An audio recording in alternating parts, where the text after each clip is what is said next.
ನಮಸ್ತೆ ವೀಕ್ಷಕರೇ, ನನ್ನ ಹೊಸ ಯೂಟ್ಯೂಬ್ ಚಾನಲ್ ಆಲ್ ಇನ್ ಒನ್ಗೆ ಸ್ವಾಗತ. ಈ ಚಾನಲಲ್ಲಿ ನಾನು ಅನೇಕ ಇಂಟ್ರೆಸ್ಟಿಂಗ್ ಆಗಿರೋ ವಿಷಯಗಳ ಬಗ್ಗೆ ವಿಡಿಯೋಗಳನ್ನ ಮಾಡಿ ಅಪ್ಲೋಡ್ ಮಾಡ್ತೀನಿ. ಸೊ ವಿಷಯಗಳು ಯಾವುದಾದ್ರು ಇರ್ಬೋದು ಅಂದರೆ ಅಡುಗೆ ಇರ್ಬೋದು, ಟ್ರಾವೆಲಿಂಗ್ ಇರ್ಬೋದು, ಹತ್ತು ಹಲವು ಅನೇಕ ಇಂಟ್ರೆಸ್ಟಿಂಗ್ ಆಗಿರೋ ವಿಷಯಗಳ ಬಗ್ಗೆ ನನ್ನ ಚಾನಲಲ್ಲಿ ವಿಡಿಯೋಗಳನ್ನ ಮಾಡ್ತಾ ಹೋಗ್ತೀನಿ. ಎಲ್ಲರೂ ನೋಡಿ ನಿಮಗೇನು ಅನ್ನಿಸುತ್ತೆ ಅನ್ನೋದನ್ನು ಕಮೆಂಟಲ್ಲಿ ತಿಳಿಸಿ. ಓಕೆನಾ? ಬನ್ನಿ ಇವತ್ತೇನು ಮಾಡ್ತಿದ್ದೀನಿ ಅನ್ನೋದನ್ನು ನೋಡೋಣ.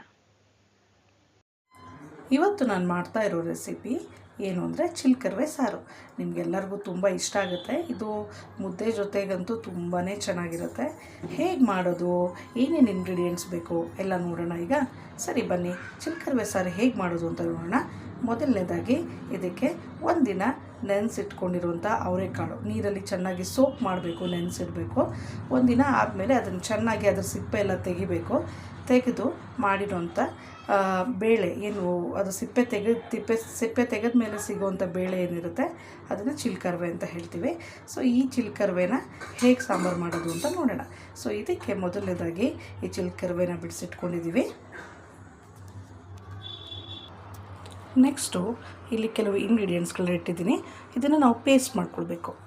ಮೊದಲು ಟೊಮೆಟೊ, ಆಮೇಲೆ ಈರುಳ್ಳಿ, ಆಮೇಲೆ ಮದರ್ ರೆಸಿಪಿಯವರ ಜಿಂಜರ್ ಗಾರ್ಲಿಕ್ ಪೇಸ್ಟ್ ತುಂಬ ಚೆನ್ನಾಗಿರುತ್ತೆ.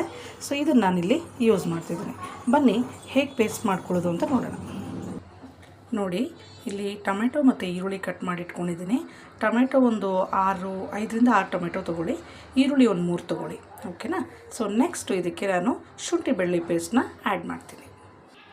2 ಸ್ಪೂನ್ನಷ್ಟು ಶುಂಠಿ ಬೆಳ್ಳುಳ್ಳಿ ಪೇಸ್ಟ್ನ ಇದಕ್ಕೆ ಆ್ಯಡ್ ಮಾಡಿದ್ದೀನಿ.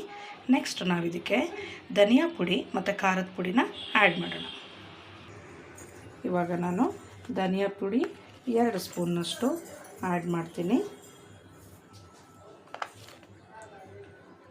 ಚೆನ್ನಾಗಿರುತ್ತೆ, ಧನಿಯಾ ಪುಡಿನೇ ಟೇಸ್ಟ್ ಕೊಡೋದು ಸಾಂಬಾರಿಗೆ. ಇದನ್ನು 2 ಸ್ಪೂನಷ್ಟು ಆ್ಯಡ್ ಮಾಡಿದ್ದೀನಿ. ಮತ್ತು ನಾನು 1 ಸ್ಪೂನಷ್ಟು, ನಾನು ಸ್ವಲ್ಪ ಕಡಿಮೆನೇ ಹಾಕಿದ್ದೀನಿ. ನಿಮಗೆ ಜಾಸ್ತಿ ಖಾರ ಬೇಕಂದರೆ 2 ಸ್ಪೂನಷ್ಟು ಖಾರದ ಪುಡಿ ಹಾಕ್ಕೊಳ್ಳಿ. ಸೊ 1 ಸ್ಪೂನಷ್ಟು ಖಾರದ ಪುಡಿನ ಇದಕ್ಕೆ ಆ್ಯಡ್ ಮಾಡ್ತಾಯಿದ್ದೀನಿ. ಇವಾಗ ಇದನ್ನೆಲ್ಲ ಚೆನ್ನಾಗಿ ರುಬ್ಕೊಳ್ಳೋಣ. ಇದನ್ನು ರುಬ್ಕೊಂಡಾದಮೇಲೆ ನೆಕ್ಸ್ಟ್ ಏನು ಮಾಡಬೇಕು ಅಂತ ನಾನು ಹೇಳ್ತೀನಿ. ಓಕೆನಾ? ನೋಡಿ ಎಷ್ಟು ಚೆನ್ನಾಗಿ ನುಣ್ಣಗೆ ರುಬ್ಕೊಂಡಿದ್ದೀನಿ. ಇದೇ ಥರ ನೀವು ರುಬ್ಕೊಂಡಾದಮೇಲೆ ನೆಕ್ಸ್ಟ್ ಏನು ಮಾಡಬೇಕು ಅಂದರೆ, ಈಗ ನೆಕ್ಸ್ಟ್ ಪ್ರೋಸೆಸ್ ಏನು ಅಂತ ಹೇಳಿದ್ರೆ, ನಾನೊಂದು ಕುಕ್ಕರ್ ಇಟ್ಟಿದ್ದೀನಿ. ಸೊ ನೀವು ಸ್ವಲ್ಪ ದೊಡ್ಡ ಕುಕ್ಕರೇ ತೊಗೊಳ್ಳಿ, ಸಾಂಬಾರು ಜಾಸ್ತಿ ಬೇಕು ಅಂತ ಹೇಳಿದ್ರೆ. ಸೊ ಈಗ ಈ ಕುಕ್ಕರ್ಗೆ ಸ್ವಲ್ಪ ಎಣ್ಣೆ ಹಾಕಿ ಈ ಅವರೆಕಾಳು ಏನಿದೆ ಅದನ್ನು ಸ್ವಲ್ಪ ಫ್ರೈ ಮಾಡ್ಕೊಳ್ಳೋಣ. ಆವಾಗ ಟೇಸ್ಟ್ ತುಂಬ ಚೆನ್ನಾಗಿರುತ್ತೆ. ಸೊ ಈಗ ನನ್ನ ಕುಕ್ಕರ್ಗೆ